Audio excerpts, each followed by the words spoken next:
в конце минувшего года вспыхнула и продолжается по сей день арабская весна, движение народов стран региона, требующих ухода из политики руководителей, неспособных к проведению кардинальных демократических реформ в интересах всех слоев населения, всех слоев общества.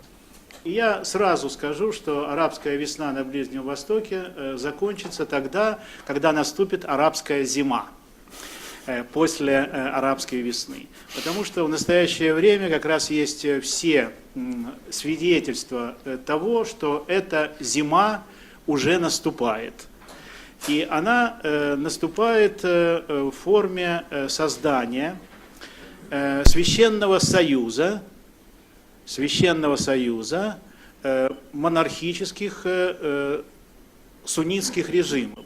Главный вектор арабской весны – это демократизация, кто что бы ни говорил, а для ряда арабских стран, для ряда арабских государств, где еще остаются у власти монархические режимы, это означает движение в сторону республиканского устройства. Поэтому именно арабские монархические режимы являются движущей силой, опережающей контрреволюции в арабском мире. И они противодействуют республиканизму, который имеет разные формы, от либеральной, американской и французской, до исламизированной турецкой. И вот в этой ситуации они борются в первую очередь с призраком исламской революции по-ирански, которая предполагает религиозно-политическую и территориальную экспансию шиизма и иранское проникновение в арабский мир в форме расширяющегося шиитского полумесяца. Так вот, на Ближнем Востоке формируется священный союз по типу того, который был в 1815 году создан, инициирован Александром I, русским царем, с целью взаимной поддержки христианских государей, христианских монархов, и к нему впоследствии постепенно присоединились все монархии континентальной Европы, кроме турецкого султана и римского папы. Так вот, этот священный союз арабского мира, современный, начало 21 века, формируется за счет закрытой региональной организации, которая называется Союз сотрудничества арабских государств залива, в который, я напомню, входят как раз суннитские монархии, это Бахрейн, Катар, Кувейт, Объединенные Арабские Эмираты, Оман и Саудовская Аравия. Далее, для краткости, мы будем называть это Аравийским союзом, чтобы не ломать себе язык сокращением ССАГПЗ. Так вот, в настоящее время, вот буквально, когда мы с вами здесь находимся, происходит прием в этот Аравийский союз, который до этого времени считался закрытой организацией, то есть той, которую не будут принимать никакие другие государства, и региональной организации, в которую не будут принимать те государства, которые не входят в зону Арабского или Персидского залива, в это время принимают два новых государства, два новых члена. Это Иордания и Марокко. Таким образом, Аравийский союз расширится, и в нем будут уже, собственно, есть 8 государств, 6 старых и 2 новых. Вы слышали, я их перечислил. Так вот, по моему мнению, целью этого обновленного, расширенного Аравийского союза является именно противодействие тем революциям, которые происходят в арабском мире. И я бы сказал то, что можно и нужно назвать опережающей контрреволюцией. Эта опережающая контрреволюция осуществляется двумя методами. Метод первый – это экономическая, финансовая помощь и поддержка, которая оказывается членом Аравийского союза. И мы знаем, что после событий в Бахрейне Аравийский союз выделил достаточно большие суммы денег для Бахрейна, а также для Омана, который входит в этот союз. Так вот, и Иордании, и Марокко предлагаются достаточно большие суммы экономической помощи и поддержки. Это и беспроцентные кредиты, это и просто элементарная экономическая помощь. В надежде на то, что можно будет провести социально-экономические реформы в этих странах, во всех, которые собьют волну протестов.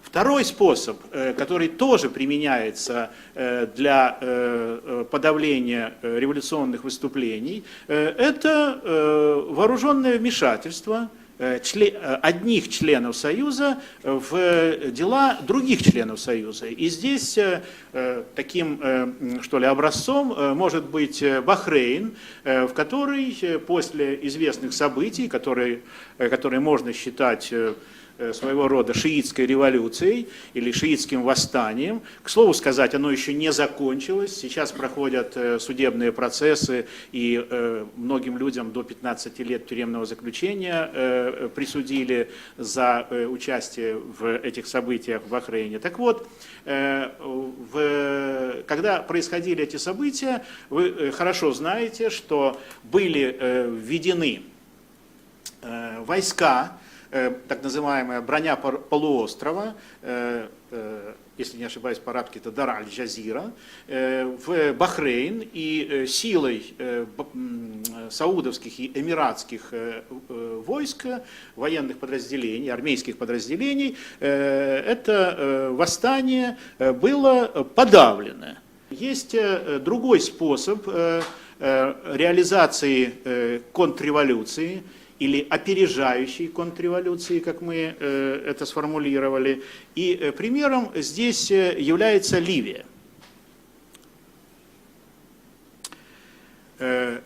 Ливия сейчас и ливийский кризис трактуется комментаторами, исследователями, экспертами как война, которую против ливийского народа в одних интерпретациях или против полковника Каддафи в других интерпретациях ведет Запад, более конкретно НАТО, а еще более конкретно некоторые натовские государства.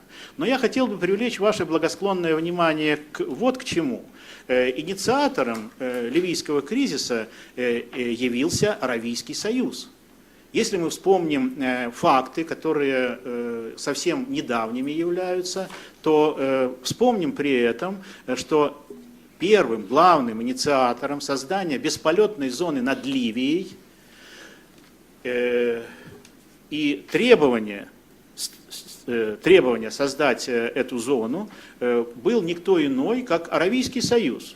Я напомню, когда мы говорим Аравийский союз, мы подразумеваем союз сотрудничества арабских государств залива. Это они потребовали создать эту зону. После этого это требование было поднято в Лигу арабских государств. Лига арабских государств обратилась в Организацию Объединенных Наций и в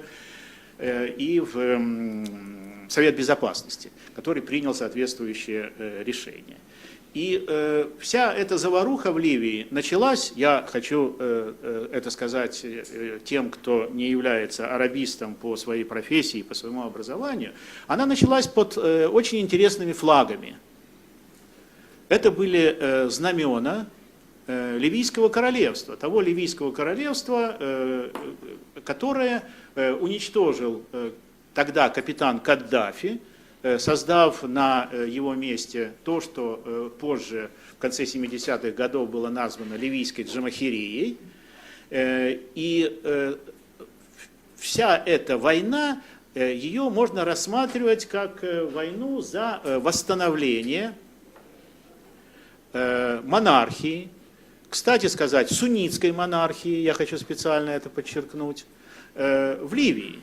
И, между прочим, когда сегодня просматриваешь телевидение или читаешь газеты, все события указывают на то, что вопрос с формой государственной власти, вопрос с формой государственного режима в Ливии совсем не закрыт. И совсем не исключено, что на части Ливии или во всей Ливии будет монархический режим. Так вот, разные страны Аравийского союза, они играют очень большую роль, а в самом начале всех этих событий, когда все считали, что события будут лавинообразными, такими, как, например, в Тунисе или, может быть, даже как в Египте, и что Каддафи не протянет столько, сколько он протянул, объявился наследник престола синуситов Мухаммад ас-Синуси, который сказал, что он готов вернуться в Ливию, восстановить права своей династии, и там его ждет, якобы ждет, ливийский народ. Хотелось бы специально сказать очень коротко о Сирии. В настоящее время там, вне всякого сомнения, происходит на этой сирийской площадке конкурентная борьба между Саудовской Аравией и Ираном. И вот эту вот антиасадовскую революцию, в больших кавычках, я употребляю это слово только из-за недостатка времени, вполне можно рассматривать как революцию суннитскую, или, если хотите, контрреволюцию, потому что где кончается революция и начинается контрреволюция, трудно сказать, и мы все время говорим об опережающей контрреволюции. Против шиитов, алавитов и против иранского влияния, и против иранского проникновения, о котором так много говорят в суннитской аравийской среде. Я прошу обратить ваше особое внимание на то, что я не говорю о том, что оно там есть. Дело в том, что мы, и здесь присутствующие, и наши братья-арабы, имеем дело в ряде случаев с фантомами, если можно так выразиться, с какими-то иллюзиями. Вот очень хорошо журналисты продемонстрировали то, как эти иллюзии использовались в ливийском кризисе. Там, говорят, даже были какие-то постановочные фотокадры и так далее и тому подобное.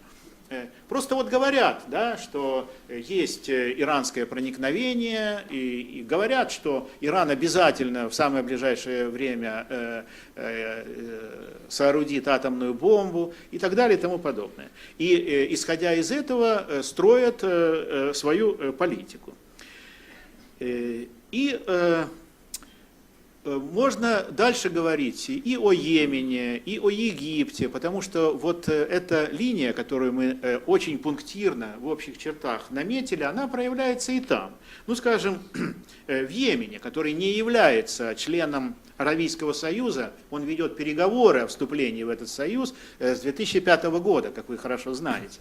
Так вот, в Йемене наблюдается явное стремление убрать из власти шиита президента Салиха. Он, кстати сказать, чрезвычайно ловкий политик, ловкий в хорошем смысле этого слова. И он играет на противоречиях между Саудовской Аравией и Ираном. И оппозиция там крайне неоднородна. Если бы она была чисто суннитской или чисто шиитской, может быть, все было бы проще. Но там, как вы опять же хорошо знаете, есть и сунниты, и шииты в этой оппозиции. И что важно, шииты продемонстрировали свои возможности, когда совершили экскурсы, когда совершили поход даже на территорию Саудовской Аравии. Я имею в виду движение хуситов. И показали свою силу, потому что, по сути дела, армию королевства они там, выражаясь по-простому, раздолбали и там нанесли тяжелое поражение.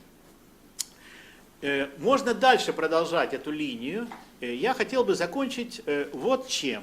В настоящее время усиливаются связи, в том числе военно-политические, между аравийскими государствами, в первую очередь Саудовской Аравией, и Пакистаном. я не исключаю, что это преследует такую цель, как взятие в какие-то клещи Ирана.